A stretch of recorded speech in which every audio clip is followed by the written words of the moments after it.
Hiya.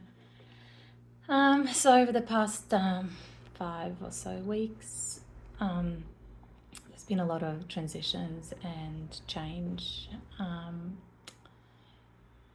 in my personal life. So seeing as something that most of us are going to deal with, I thought I'd just chuck my 2 cents in on the topic. So some transitions or changes are planned, and in my case, a big one was closing down a company and tying off loose ends in that area. And then some is not planned at all, and some just kind of gets thrown in there. And I guess both are things that most people will probably go through, hopefully not at the same time, but it is like the human experience. And whenever change or transition kind of comes up, even if it was planned, inside the body, the nervous system, it's still quite destabilizing, because our bodies are designed to look for things that are predictable and things that are familiar. And in just the nature of change and transitions, you are kind of stepping out of the familiar into the unfamiliar territory. And that, for the body, is terrifying, even if logically it's the best thing to do. So like sometimes people will resist change, and a lot of times not because they don't want things to be different, but because their body, their nervous system would prefer to stay in situations that are predictable and familiar, even if they are misaligned or unsafe or not the healthiest environments or roles to be in. And this applies to everything, not just like any type of identity shift. So be that from relationships or jobs or career pathways, or even just like aging, transitioning through different stages of life. And so I guess if I'm reflecting on my own couple of weeks,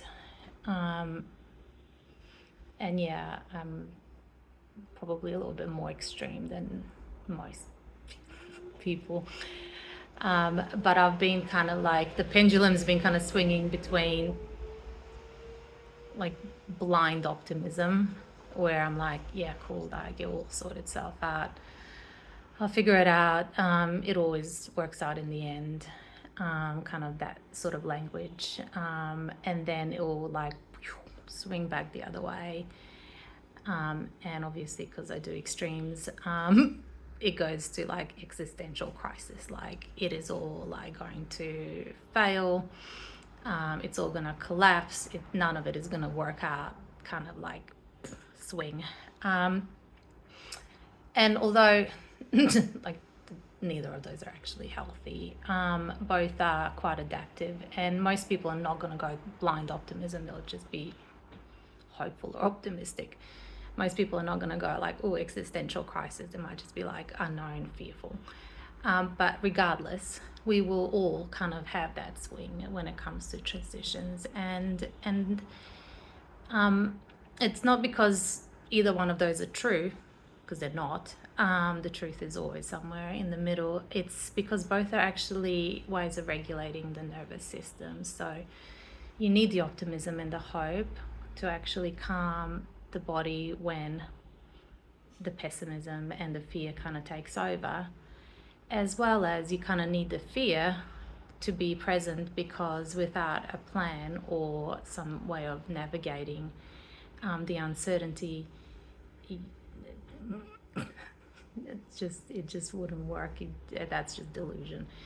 And so both of those states, even though one obviously feels a lot more unpleasant than the other, it actually serves a purpose to kind of regulate the body, to calm the system down, to actually go, yes, it's uncertain, yes, it's scary, no, we don't actually know what's ahead, but let's create a plan, and stay hopeful that it will work out. So yeah, I think obviously everyone's temperament and ways of approaching change are different. Mine again is more reactive, and I have very low tolerance internally for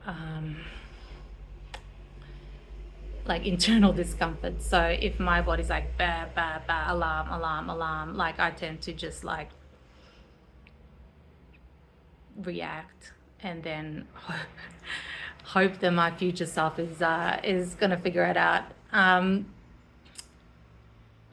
which is not the smartest way, because let's just slow things down. But that's just how I do it.